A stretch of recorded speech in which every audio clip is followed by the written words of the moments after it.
Rightio, welcome to today's tasting. Actually, I might need to push the boxes back a little bit because obviously I got a bit excitable and set the camera up incorrectly. Well, you'd be organised, I'm late. Yeah, no, I actually stopped being organised. Yeah. And decided to throw the camera all over. Report a problem. Yeah, The problem is the phone just fell. That's all good. Press that button. No, it's all sweet. Well, sweet. Is it that way? Don't worry. Yeah, that was just fun. If those two are in the middle, we should fit in inside. Yeah, why not? So today we're talking about Spanish wines and Spanish influenced wines. So what would you think I mean by that? I'll talk to you first, Pat. So Spanish wines, obviously you got like Tempranillos and such. Tempranillos, Garnacha, Monastrell, then you got your whites, which are Albarino's. Albarino, Grenache, and Tempranillo is probably the extent of my knowledge, but and then the influence side, I think that'd be more the Latin American countries, like Argentina, Chile. Yep, that's pretty much spot on. Yeah. He's So been doing homework, hasn't he? he's been doing homework. Actually, it's I good to see. Oh, you say that, but we know. No, because I've been playing with mowers all day. Oh, you've been playing with mowers, okay, rightio. So essentially, what I'm saying is, Britain expanded, took over pretty much most of the globe. Luckily, didn't have a wine industry. Otherwise, That's not too controversial here. Yeah, that's right. So they did that. France did the same, particularly throughout the Caribbean area, obviously down into Africa. And pretty much wherever they went, wine turned up with them. The Dutch did a fair bit as well, and Spanish and Portuguese were two major. Again, we don't really look at them as those expensive sort of empires, but they were. And in fact, the major push in the New World was between the Portuguese, the Spanish, and the Brits and the French. Those four really fought through that. So in the New Worlds of wine, if you want to look at Old World being Spain, France, Germany, Hungary, Italy, Portugal's in there as well. Going across into those regions, that's pretty much the old world. Yep. It's the cradle of Greece, is the one I was thinking of. The new world is obviously everything got settled kind of afterwards. So we're looking at places like Canada, North America, South America, obviously South America with Argentina and Chile, going around to Australia, New Zealand, going further around to South Africa, because he's good to speak about South Africa. South African voice there for you people, China. Anyway, so you work around there. So they're all the sort of the New World I think areas. China was already discovered, actually. China was definitely not part of the New World. In fact, it's not really part of any world at the moment, because they're 212% tariff. I don't believe they exist. Oh, yeah. Although the people are lovely, I must admit. Anyway, that aside. So, yeah, we've got that sort of striking thing. So when Spain hit particularly South America, Spanish sort of got the southern part of North America, so Mexico, California, they was all Spanish settled. Yeah. And then obviously that changed over a period as well. Going down into South America, and obviously people like Cortez that landed into that area in South America and followed the Incan roads, basically paved the way for future Spanish invasions. Obviously, when you go into those areas, you try to take, like America does in Afghanistan, where they set up a base, they put a McDonald's and a KFC in. Spain kind of did the same thing. They went, we need something to allow us to drink the water, which was obviously alcohol. And what's the best way of doing that? Well, wine is a very big, strong industry for us, so they planted grapes. And actually, Peru was the place they first started planting major plantings of grapes. It was never a really good region for wine production, but it certainly grew grapes, and it was from there that the grape trail essentially spread down into Uruguay, Argentina, and then down into Chile. So, essentially, when you're looking at Spanish-styled wines, or Spanish-influenced wines, in South America, we're talking Chile, Argentina, and Uruguay. Uruguay has actually been settled heavily by the French off the thing, so they actually took a thing called Tannat. But into the area of where we're going now is Argentina. They're renowned for particularly two grape varietals. One is Torrontés, and the other one is Malbec. Yeah. We have done Malbec before, but I have a new Malbec range that we're looking at today. So, did you want to start with seeing what the red wines of Spain are like, and then going to see what the New World. I think we've got to start with white though. Like, Yeah, we kind of do Yeah. start with whites. I think we'll do the Torontes first. what is the brand? Alamos. Yeah, not Alamos. Not Alamos, That's no. got bad That's contact. different. no, That's no. different. There's a big Bowie knife involved in that one. Yeah. Yeah. But Thank you. now my Spanish is pretty bloody ordinary, but my Italian's not too bad, and they're a very crossover language. Except when you start speaking to them and they make fun of you. So, anyone want to have a guess at the grape varietal for Torontes? The one that starts with T. You're quite correct. You're 100% right. Well done. Thank you. It is Tempranillo. No, it is Torontes. Alright. Yeah. Oh, well done. Well done. See, how good is that? It says what it does. It's like the movie Snakes on Yep. the Plane. Is it a variant or? It is. It's a variant. Now, I believe... Now, I'm not 100% certain of this, so I'm not going to say it on camera what I think it is, because I'm probably wrong. I have to look it up. But I know that this wine is really only planted throughout, like, that Argentinian region. I've not seen a Torontes from anywhere else in the world. And I have drunk a lot of wine around the place. However, it may be a misnamed named wine from somewhere else. Yeah. But because of the flavours and styles, what do you think it equates to? And you can look at any of the old world wines particularly. So, Or what grape does it equate to? yeah, what do you reckon it's probably related to? And taste is actually a fairly important part of it. Tibotoli, soft fruity white. So, you're brutal. Fruity Lexia.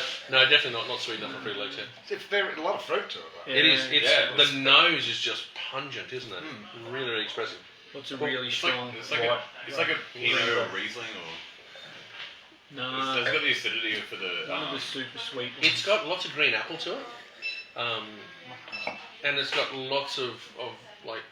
I would say no, it's just stone It's not fruit. sweet like a Muscat. No, Yeah. it's not sweet at all. No. No, it's actually a bone dry wine, and the acidity makes it a really crisp finish. Probably Sauv Blanc is with it, except you have to change the passion fruit to something else. So you're looking at a white that would be. Actually, it's a pretty good Garvey. It's probably closest to it I can think of off the top of my head. Not Garganiga, but sort of the Garvey. So Garganiga is a grape coming out of Italy and a place called Soave particularly. It's a very neutral grape and all terroir driven. This one I've had several expressions of from different areas around, and it does really, really well with altitude, but it does grow quite abundantly on the flat as well. But the high altitude ones. Now this is from Salta, which is actually God, my glasses are so bad I can't read at the moment. This is just a wine of Argentina. It's pretty bad, but I believe just because I can't read it. Salta, which has some of the highest vineyards in the world. So where South America sort of sits. That's the equator. South America kind of sits here. So for the tropics, they sit in the North Tropics area. So the southern northern part of the southern tropics. So you're looking at something that's coming from a really, really hot climate. The only way to mitigate that is to have a really, really high altitude to get a lot of cooling breezes and stuff like that. Otherwise, the grapes just produce too much sugar. They'll be nigh on undrinkable. The acidity won't marry up to them. So Salta, I think, now I will be wrong again on this one for sure, but about 2,500 metres above sea level. It's pretty high. That's pretty high. You start to struggle with oxygen up there. Yeah. That's the highest vineyards they have up there. It's pretty impressive. It's very impressive that they harvest those areas, honestly. But so Torontes, this is from Salta. Sorry, this is read the front. There it is. It's a smart move. So anyway, I'm like trailer park boys now. Like a box of chocolates. Anyway, so Salta, so that's one of the highest regions around. Alamos, I don't know much about the winery itself. However, I know it's been distributed by Negociants, and I know Negociants are pretty good when it comes to their Negociants is an arm of Samuel Smith, and I know that they have a tendency to work with family-owned vineyards. Yeah. They're big-time family-owned. And honestly, looking at the labelling on this, it's a pretty banal label. It's got a little pretty mountain sort of drawn on it, but the rag on it. It's pretty. It's nice, but Is it? Looks like it comes up and out a little bit. it's probably just the bottle itself does come out. Yeah, that's what I mean. Like the bottle, but yeah. But no, in all honesty, that's a nice little wine. Actually, it's one of those wines that you sort of hot afternoon type things. Yeah. If you're good with seafood, I reckon. Maybe a little punchy. Oh no, then again with the acidity, yeah, it would work quite well with that. I actually quite like it. It's really good. It doesn't have any texture, which I'm a massive texture lover of in white wines, which is why I love Chardonnay. But What's the percentage? Is it like 13? now 12.5 I would imagine it's going to be at least 13, and yes, it is 13. Yeah. If that had been grown on the flat, that would be 14 and a half. Yeah. Yeah, right. And sweeter. And a lot more fruit, a lot more punchy fruit as well, unless they pick it earlier. And see, that's how you can kind of mitigate that. You're in a really hot, fruit-driven style of year. You pick it earlier before it's physiologically ripe, but there's not enough sugar being produced to actually get the fruit essence to it. Does that make it more acidic? It does. It makes it a bit more acidic, and actually makes it a little sometimes herbaceous. They call it green. If you ever had a Cabernet from West Australia, at one point they were all into this. Really love this green stalky flavours, and those green stalky flavours are literally because they picked it really early. They're physiologically right, but it's still early, and that's why the alcohols are kept down a bit. But no, that's a lovely little wine. As white wine goes. Yeah, Price point? 22. Richie Benno's favourite number. 22 for 22. Righto. Now we have done Malbec before. Actually, we will do Malbec now. Yeah. So the reason I'm going to do that is because the last two wines we're looking at are Spanish from the same winery, but they are different quality levels. Right. So we're going to see quality levels in the Spanish wine as well. So is this entry level and estate kind of thing, or? No, we'll walk through those in a second. But this is actually still from the same vineyards. This is the Malbec. We've had several Malbecs. We've had two. One we had off camera that was really terrible. We didn't like that at all, and I actually even emailed Michael to say I wasn't a fan of that one. That's enough. But please don't do that again. But the other one that we had on camera, we had a couple of the Finca. The Zontis was really good though. I really like the Zontis. Yeah, the Zontis was great, but I'm talking about the Finca. Oh, the Finca, yeah. That was beautiful wine. The Finca? Yeah, I think was that last week or the week before? No, it's about a month ago now. Yeah. So, Malbec. What do you remember about Malbec? Not much to be honest. Where did it originally come from? The grape varietal? Spain. Nope. Try again. Portugal. Try again. Mendoza. Is it straight from Argentina or? Nope. Portugal. Nope. France. Oh, c'est français. One of the 6 grapes of Bordeaux, which is now becoming 9 grapes. But anyway, the 6 major grapes of Bordeaux, and in fact is the major grape now of a place called Cahors. No, don't get your mind out of the gutter. You discussed it with me.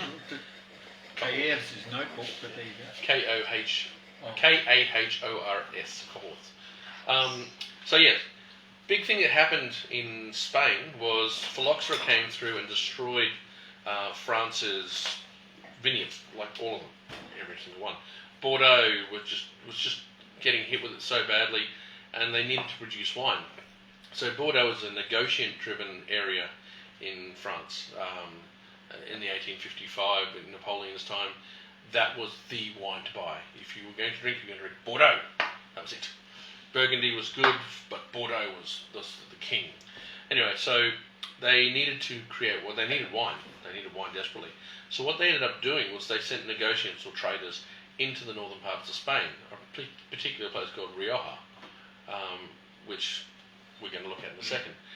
And in doing that, they took grape from like Tempranillo's, Garnacha, Monastrell, and started blending it into Bordeaux wine. So what actually happened was the Spanish winemakers, the viticulturists, went, oh, this is good, because it didn't just happen in a year. This was like going to be going for a while, because phylloxera was wiping everything out, and luckily they'd avoided it for the most part for at least 5 or 6 years, I think it was. And they started growing some Bordeaux varietals because they wanted to grow Cabernets and Malbec and Cab Franc and all those Bordeaux varietals because they were being bought by the French. They wanted to sell them essentially the same grapes, so therefore they could make the same sort of wines, and blah, blah, blah. So they actually grew quite a bit of Malbec.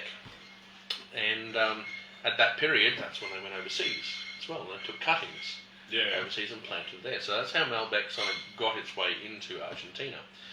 So Malbec is not seen a great deal anymore in Spain because they replanted a lot of areas because they got hit with phylloxera, as I said, 5 or 6 years afterwards. And then when they went to replant, they decided to plant the classic cultural varietals from that area.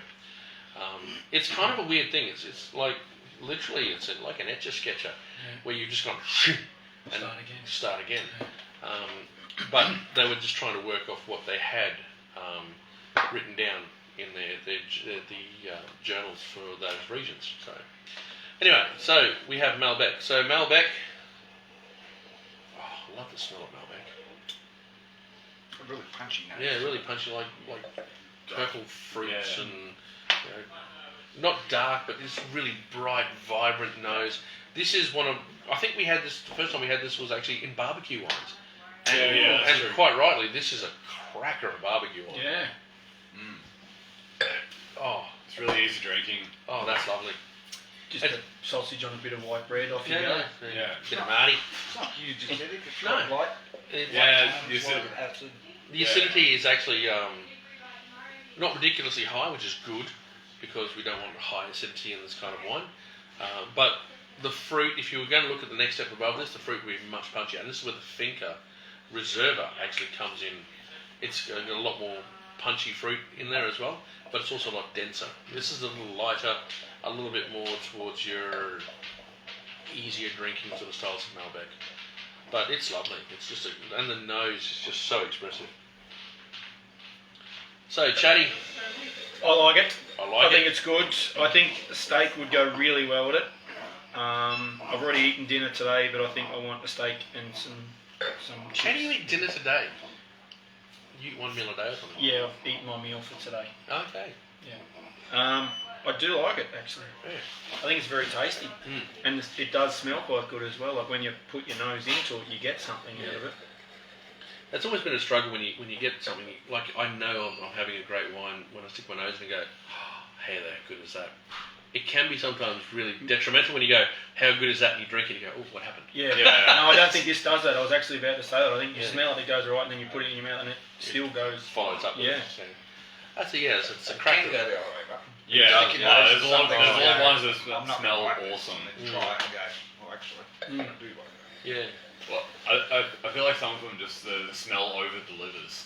Yeah. Yeah, and then you go Over to taste promises it. and under delivers. Do you Yeah. want us to make you drink out of those little glasses? Please no. Yes, after our last foray into wine tasting, that was brutal. Wine judging. Yeah, wine judging. That was brutal on every level too. Which the game that we played. No. That was regions. That was regions. We did a wine judging one with we used Lizo glasses, and it's hard. Like all of us were probably a little bit lenient on all the wines. On camera. On camera. Yeah. We're kind of brutal. Well, no, but like, because. You say there's an after hours show? Yeah. Afterwards was. But we had no frame of reference kind of thing. Like, well, for me and Dan at least anyway. Yeah. Like, we're like, oh, brilliant. Like, 100%. All we had was blick. 100 points. Blick. But you blick. What was the last bit of that? Blick. Blick. Yeah, was it? Yeah. Blick. Blickwa, I think it was. Yeah. Blickwa. The balance, length, That's the complexity, complexity. and then typicity, and then Yeah. Typicity. typicity. Right. It's nice to be typicist. Sometimes. Typicity. We like getting typist. Try saying that So, when you're a bit tipsy. Essentially, what I'm saying is that for $22, nice little Yeah. barbecue Delicious. wine. Yeah. It's really good, and I like how it does actually show Malbec as Malbec. When you have Malbec over in France, for example, you are going to get sort of that tannin structure Yeah. and that acidity. You probably won't get quite as punchy a fruit coming through, but if you do go to Cahors and actually have the one from there, oh wow, it's dense and dark. Like, I reckon that would actually be really good with like kind of Portuguese style food, like barbecue Yeah. chickens, like what are they called? Like Curry capsicums. berry. Capsicums. Oh, Yeah. those roasted capsicums. Yeah, Oh, roasted yeah. capsicums. Yeah. Well, I actually had someone bring me in a Portuguese wine. What was it? What was it called? We had it, not Tinta Negra. It was one that turned. Oh yeah, one that was actually a port. It's a port grape, but it's not one of the classic port grapes. It's Yeah. really small, and they're made from still wine. That was actually pretty nice though. It was really nice. It was interesting because it was literally the table style wine you'd have from Portugal. Yeah. And when I say table wine, it's when you walk into a taverna and you sit down and go, "Oh, what do you want?" You say, "Oh, I'll have a red," and they go, "Yep." They walk out the back, get basically a what's it called, carafe, and go into the barrel and bring it out. Yeah. But it was beautiful. Like the wines were really good. They weren't big. They weren't tannic, and yet the stuff they export, still wines they export, big, dense, tannic, and I find them really hard to chew through. So yeah, I actually preferred the table wines over the classic wines. How do they barrel them? Have they just got a barrel on its end or something, the lid that comes off the top? Oh, you're talking about oaking them? No, these aren't oaked generally. What are they in? No, they're just stainless steel. They get the backing of Or they- stainless steel and just Yeah, dip they've got a it stainless steel vat and just dip it in. Or they'll have an oak barrel, like one of those, Yeah. and just tap it. Is there an option for a really long straw? That's probably not beyond the realm. Some of the places that I've been to, it's like, You're not allowed to use that. You dropped the long straw in there last yeah, night. you Yeah, did. yeah. You lost it in that one, yeah. Yeah. Yeah. I'm getting hints of plastic.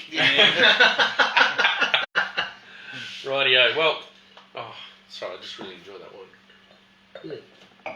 Still the same price point as the 22. 22. Yeah, same thing. Choo-choo. So that's a good little one, that one. Now, we're going to look at some Spanish wine from Rioja. That last J is always a H. This Last is year's yeah, cork, cool. I believe the G is silent. Oh, we need a cork opener. You sure? Wait, no. No, that's a twist. Nah, Oh, that's this one nice, is. yeah. Oh, yeah.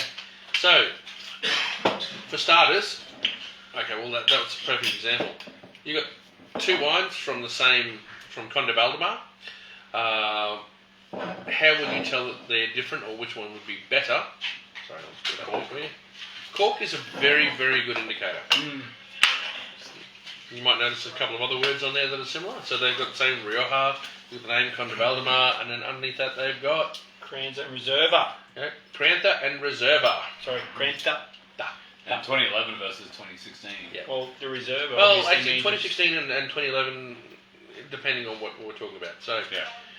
Crianza, what you want to call it, Crianza is aged for 18 months, 2 years, 18 to 24 months essentially, on oak.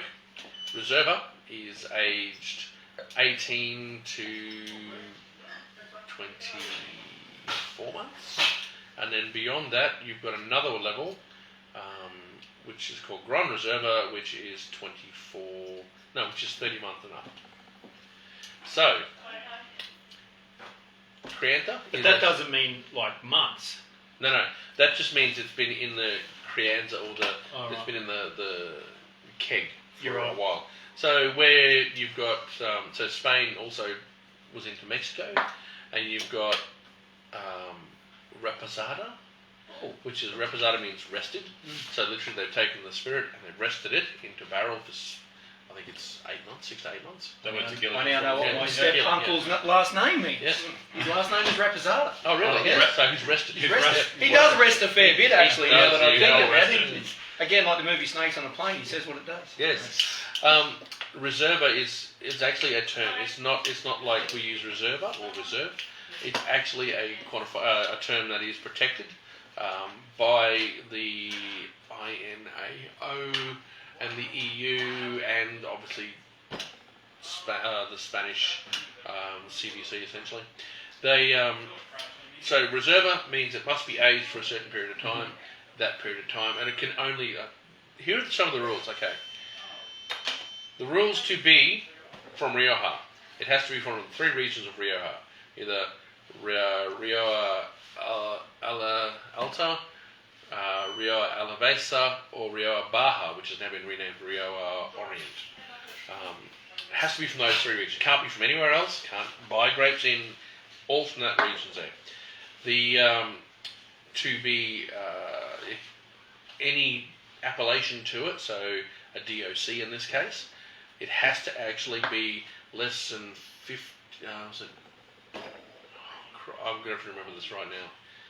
50,000. They can have a certain planting distance, and it must be only a certain amount of grapes can be taken from the vineyards. So you can't overcrop the vineyards. You actually can only take it, and the way they do it is really cool. So you've got a card as a viticulturist. So you go, right, I'm going to harvest my vineyard that I've taken all year to grow. And literally as they're harvesting and picking, you scan your card every time a 2-ton thing comes out, and you scan it and scan it and scan it till it goes no. Ooh. And at that point, no matter if it's the best grapes off the block, Symphony. that's it. You can't That's use what I do those. with them. Honestly, when I was there, they dropped them to the ground and left them. Jeez. So what's the point of growing them in the first place? Well, you should be smart about the way when you make your vineyards. You actually walk around and you prune your bunches, so you're only getting a certain amount of bunches, and those bunches weigh a certain amount, and you can pretty much mathematically work most of it out. There is a little bit of leeway one way or another, but not too much. So essentially, when I was there after vintage, there was actually bunches hanging there, and I went, why aren't they using those? They'd already done the quota. And I went, wow, so what are they going to do with that? Well, sometimes they'll actually harvest them, like they might have already harvested, they will then sell them to mum and dad winemakers, and they'll make them at home, or they might take them home and make them for themselves, or they might have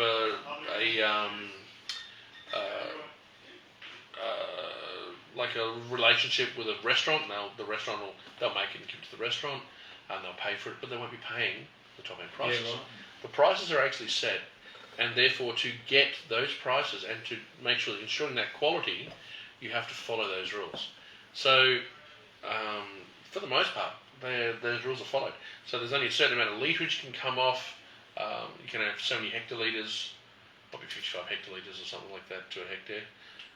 There's only so many the plantings themselves have to be so far apart. Spain is the first place in all of Europe that was allowed to irrigate because it's so hot. Oh, right. France is not allowed to irrigate. You can't irrigate.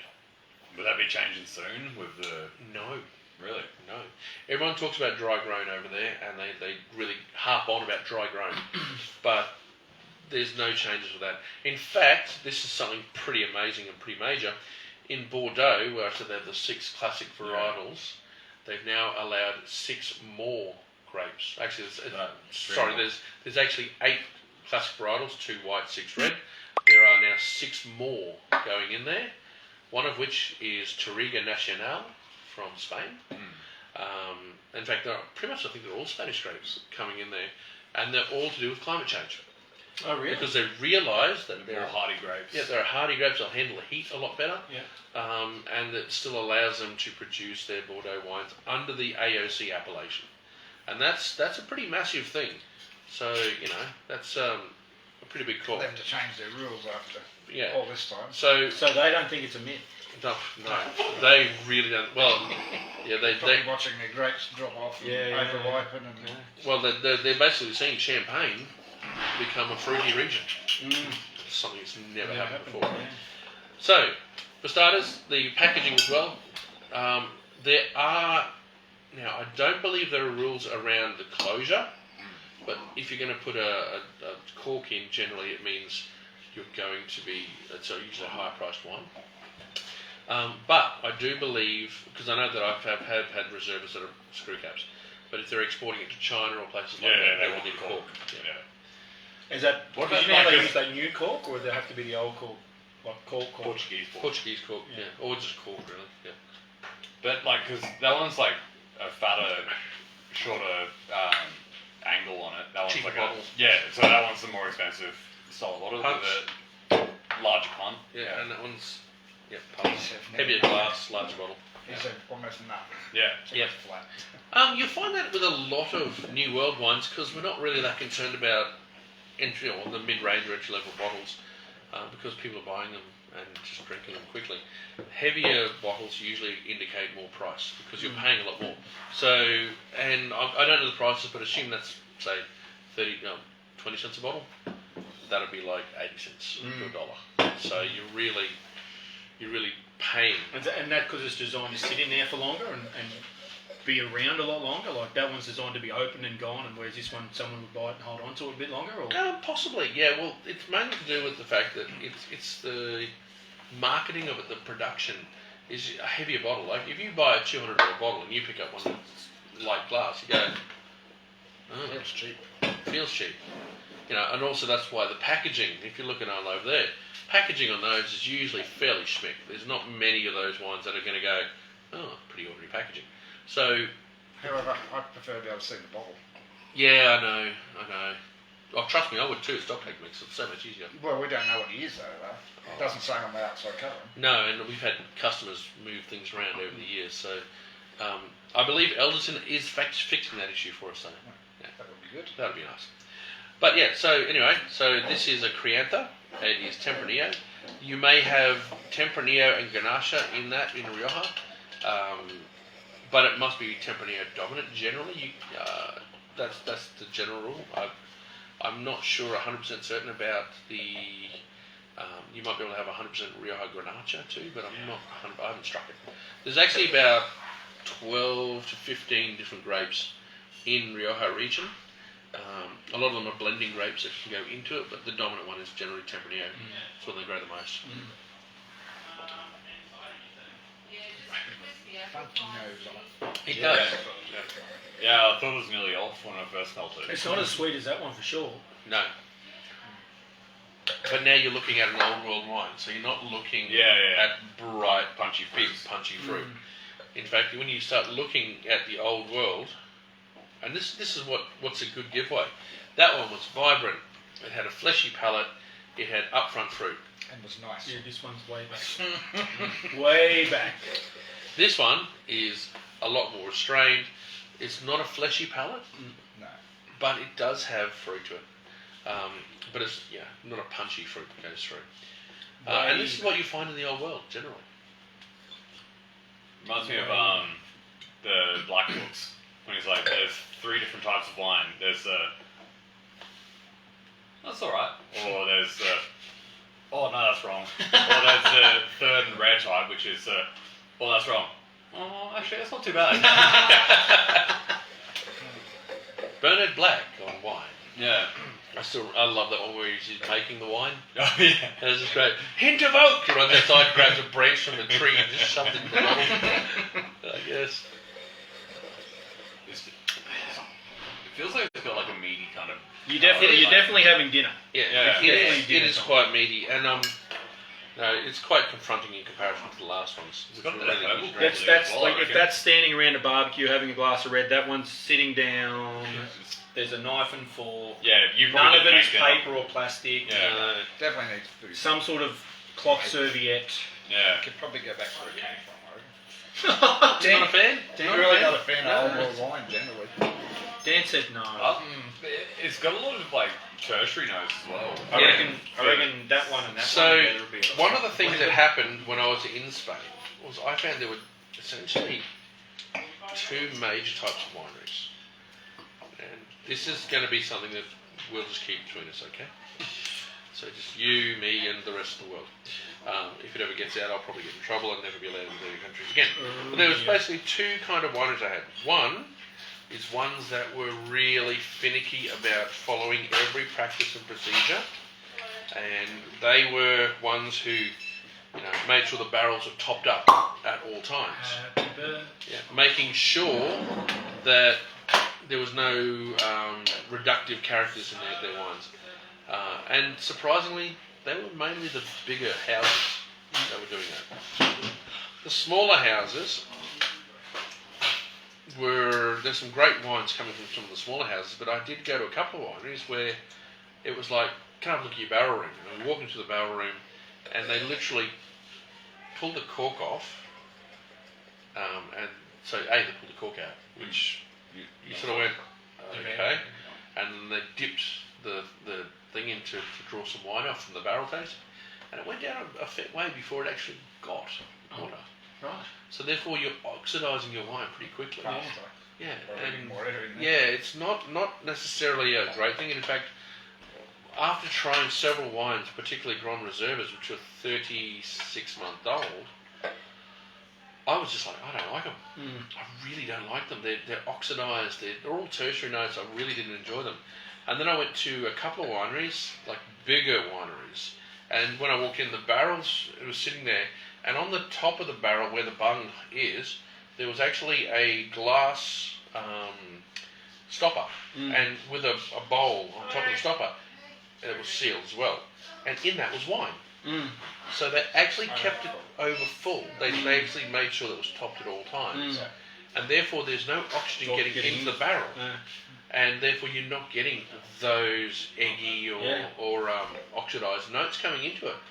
And I was like, oh, that's really cool. That was really, and those wines are really fresh. Even after 36 months, they still tasted fresh. They still tasted really yummy.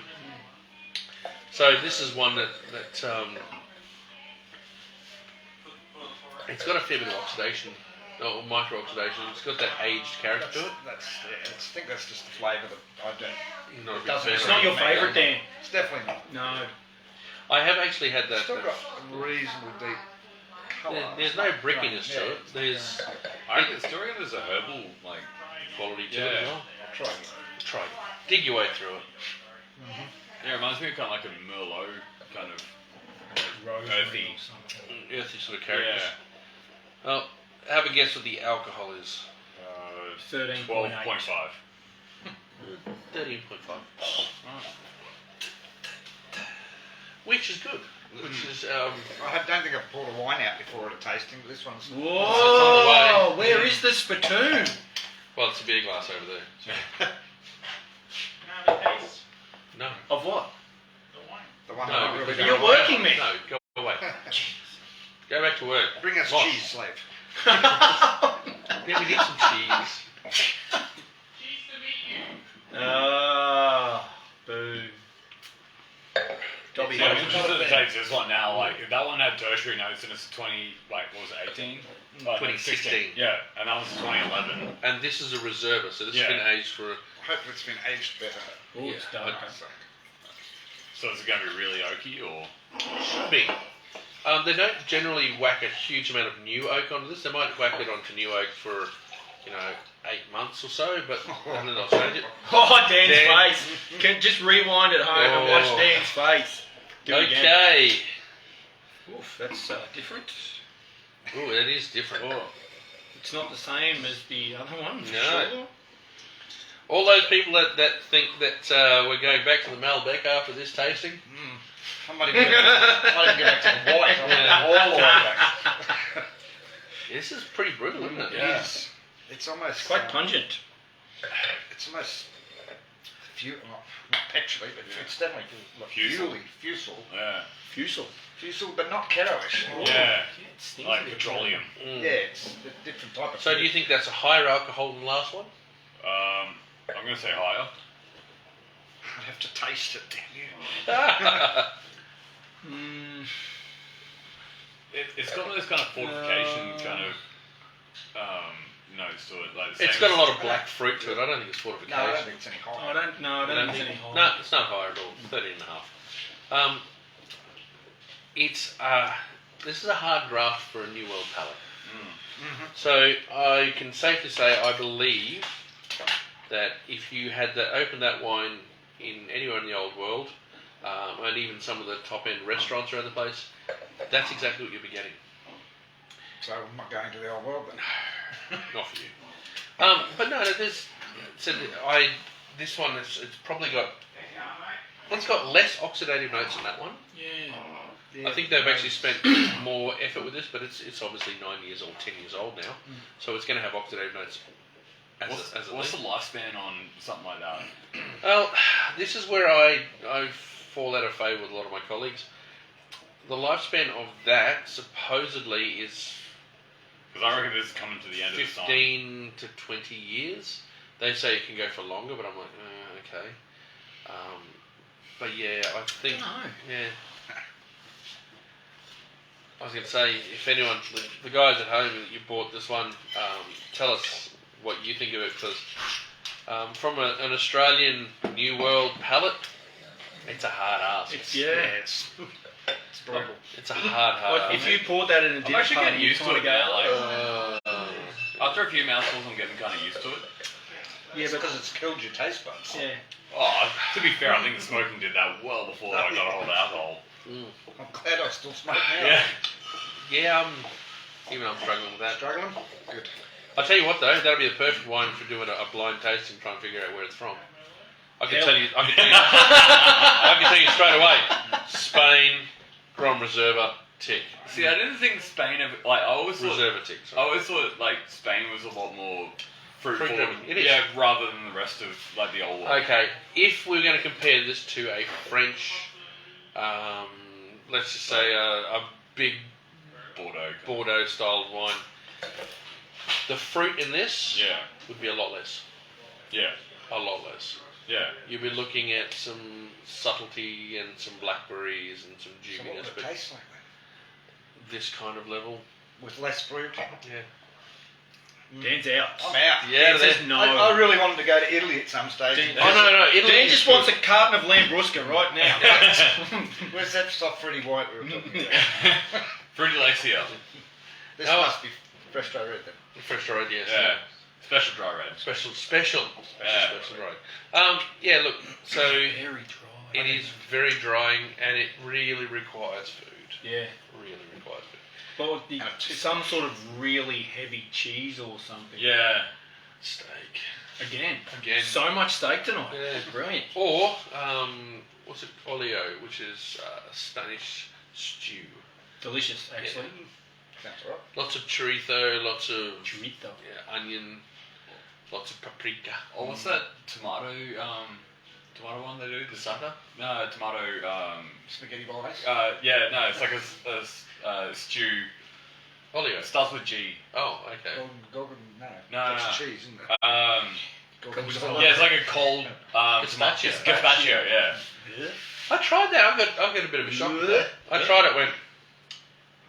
Could be warm. One of my Yeah. Sorry, kid, it's cold, mate. Take it back. one of my Spanish friends brought around to a party one day. I'm like, well, that's god awful. 24 beers later, I was in there with a ladle just drinking it out of the bowl. Yeah, but it was also now on the stove, mate. No. We left it out in the rain. Just outside in the rain. It's watered down a bit. Yeah, but I'd like to say you said 24 beers. That probably helped a lot. Yeah. I mean, I had a friend of mine who said, "Oh, I hate dairy," and 15 cones later, he was hooking into cheese like it was going out of fashion. Next day was ordinary. Well, he slept in the bed with Beer him. and cheese. Yeah, no, it wasn't a good night. Anyway, so I'm thinking, out of that, Torontes. I like the Torontes For particularly. the reds, Yeah. That guy. for Yeah. the whites, that one. Yeah. Oh, damn. Oh, Big call from Dan. Oh. Big call from Dan. wow. Shocking. Shocking call.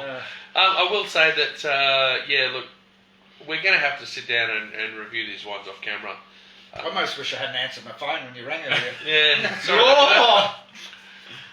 Oh. Don't worry, I've got some other stuff here we can drink anyway. Oh, Anyway, I don't know. That's That's obviously the winner. Yeah. yeah. I did like the white though. Like I reckon that I like white's the white. really versatile. Like don't- good for a lot of different situations. Like rinsing your glass out of. If you like white Yeah. wine, like if you don't like Make it white a wine, rosé that's a out of good that. that's a good one to go on to That go. would be I a good don't mind. beginner's red. Yeah. Beginner's white. Yeah, if you're coming from a red wine palate, like if the red That's wine, alright. if the red wine drink is white, I reckon. Yeah. True. Cool. Yeah. Well, you know, we It's could a do. red wine drinkers white. We could do a rapid review on something instead. Rapid review. Oh, Bang, what? go. And your time starts now. No. The rapid reviews are things we do for the brew crew. But no, I have to say, I won't be getting those back. I don't think. No. Why can't we get Canties at the moment? I noticed our Chianti shop. Literally COVID. COVID Import. stopped it. Yeah. I just got some more Chianti in today from another supplier, but we haven't had it before, so Can't we just put like Chianti on the El Nino Sangiovese or? that's called highly illegal, and we would be in so much trouble. Just because it's Sangiovese, it's made in Glencara, down in Victoria, nowhere near Chianti in Tuscany. So. Well, you could put it in the style of. Yeah. Sangiovese in the style of big letters. Chianti. So you put little in the style of Yeah. Chianti Read the Spelled with a K. with a K. I I'll turn that camera off. We're Right. going to Okay. now. Night, everyone. See you later, guys. Sleep well. Whoa, hang on. Down the bottom right. Down the bottom where it Yeah, says finish. finish.